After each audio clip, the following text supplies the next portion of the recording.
আসসালামু আলাইকুম এভরিওয়ান। সবাইকে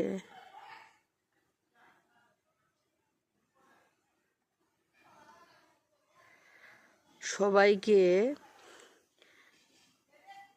গাছের তাজা তাজা লেবুর শুভেচ্ছা। মাশাআল্লাহ,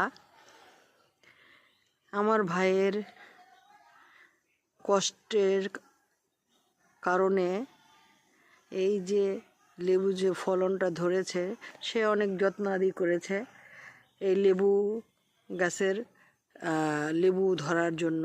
যে সার দেওয়া, পরিচর্যা করা, এগুলো আমার ভাইয়ের বদৌলতে হয়েছে। এখন সে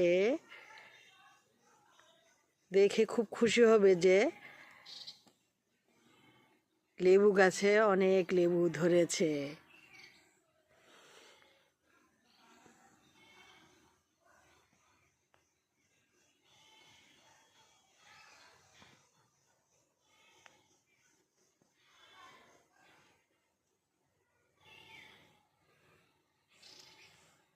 শুকর আলহামদুলিল্লাহ।